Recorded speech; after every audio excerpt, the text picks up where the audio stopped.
بصوا يا حبايبي، قلت النهارده هعمل معاكم كريم كراميل بالبطاطا في الجو الحر ده. بصوا على الجمال والحلاوه والطعامه. والله العظيم العيال كانوا بيتخانقوا عليه، يا ماما عاملاه ازاي، عاملاه ازاي يا ماما. قلت لهم بصوا الطريقه واتعلموا بقى. عندي بنوته على وش جواز.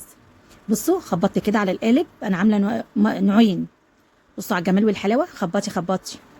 كانت بنتي بتعيط شايلاها. ايوه. بصوا على الجمال، الكريم الكراميل. يا خرابي على الجمال والحلاوه.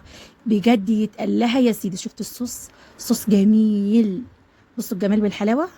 يا خرابي على الجميل، بألف هنا وشفا على اللي اكل منه. جبت الكريم كراميل اللي عملته بالبطاطا، حطيت البطاطا الاول سلقتها. بعد ما سلقتها جبت كيس الكريم كراميل اللي ضربتهم في الخلاط هما الاثنين. بعد ما ضربتهم خدتهم غلوه بس على النار وسبتهم وحطيتهم في القوالب وحطيتهم يسقعوا في الثلاجه. عندك فريزر، عندك اي حاجه، بس اهم حاجه يكون الخليط بارد، ما تحطوش كده على في الفريزر. بصوا الجمال والحلاوه. اضربيهم بباكو الكريم كراميل في الخلاط وصفيهم جيدا. او اي تصفيه بقى بالمصفايه، مصفايه سلك، اي حاجه. بصوا الجمال والحلاوه. بصوا من فوق جميله ازاي. والله العظيم العيال كانوا بيتخانقوا، قلت لكم بصوا مش قادره اقول لكم. اختراع يا كوتش بجد. بصوا مقطع جه قبل مقطع. ايوه يا عم، نعيد من تاني مفيش مشاكل. بصوا الجمال والحلاوه. ايوه ايوه. يا سيدي يا سيدي يا سيدي، بجد اتقال لها يا سيدي. الحته كانت قوامها جميل جدا. بصوا على الجمال والحلاوه، ومرنه كده وسلسه.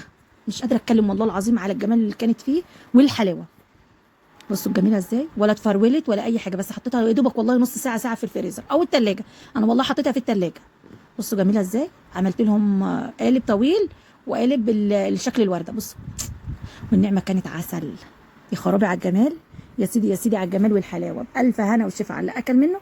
بصوا الطريقه. بصوا مرنه كده وجميله.